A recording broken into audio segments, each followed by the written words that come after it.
Muling humarap sa House Quadruple Committee si Cassandra Ong, ang 24-year-old na negosyanteng pinaghihinala ang sangkot sa operasyon ng iligal na pogo. Ito ang unang pagkakataong magkasamang dumalo sa pagdinig ng Quadcom sina Ong at dismissed Bamban Tarlac Mayor Alice Go.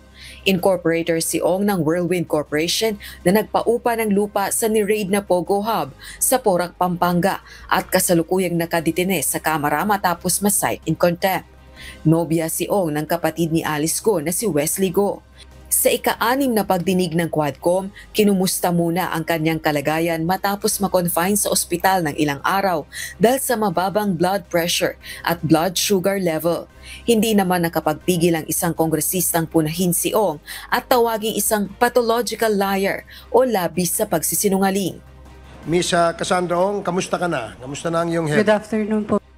Okay lang po. Okay ka na? Yes po, yung Mr. blood Chair. pressure mo hindi na bumababa? May Okay. maintenance naman po. Very troubling sa akin as a mother and as a doctor, napakamatik nung pagsisinungaling ni Miss Cassie Ong.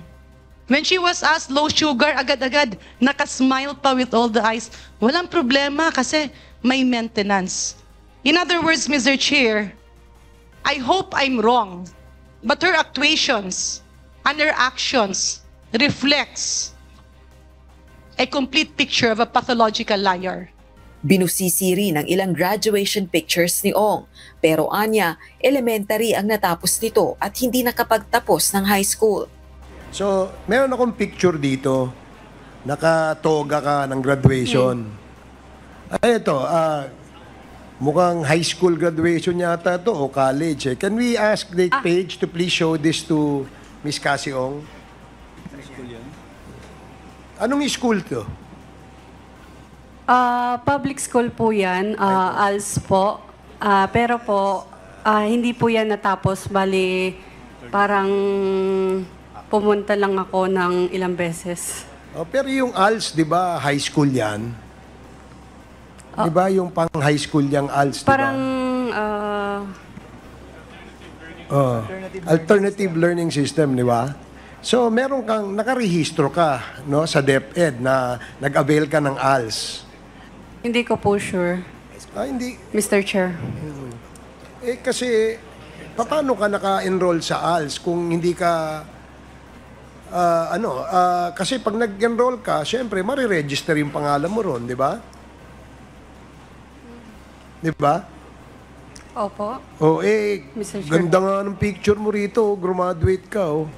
High school graduation picture nyo to. So, Sa ALS po yan, Mr. Chair. Tapos, nakipicture lang po ako dyan. kasi uniform yata ito ng Chiang Kai-shek. Hindi ba? Hindi ka ba sa Chiang Kai-shek? Chiang Kai-shek Award.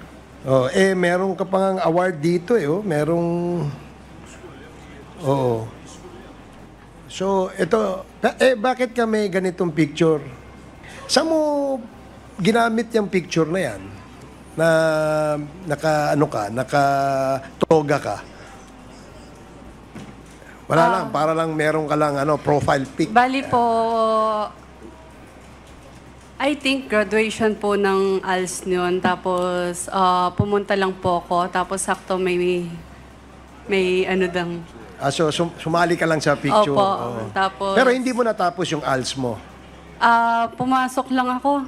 2 beses, 3 beses kasi gusto ko lang po i-try. Natatandaan mo yung pangalan ng teacher na napasukan mo? Hindi mo- Ma'am Daisy? Daisy. Opo. So, wala ka ring teacher na Rubilin ang pangalan? Wala, no? Sige. Inusisa ng isa pang kongresista kung saan nag-aral si Ong. Gayunman, ilang beses nitong sinabing hindi niya na maalala. Sabi mo, nag-alas ka, tapos ngayon, ilang beses ka lang pumasok. Tinatanong kita ngayon kung anong school. Bakit incriminating ba yung tanong ko? Pwede ba yun? You're lying. You're lying, Miss Cassandra Ong. Hindi po, Mr. Chair. Hindi ko lang po talaga matandaan. Hindi nga Ako po yung matanda na pero alam ko pa rin kung saan ako nag-graduate ng elementary school. Alam ko rin kung anong buwan at taon ako kinasal. Tapos ikaw, batang-bata ka pa, hindi mo alam kung saan ka nagtapos. Anak ng tinapay naman, oo. Bunsod nito, pinatawa na ng ikalawang contempt si Ong. Pagkatapos ng 30-day detention sa House Detention Facility, ililipat si Ong sa Correctional Institution for Women sa Mandaluyong City. Doon ito mananatili sa loob ng panibagong 30 araw. Rosa Licoz, UNTV News and Rescue. Diyos ang aming sandigan, serbisyo publiko ang aming pinahahalagahan.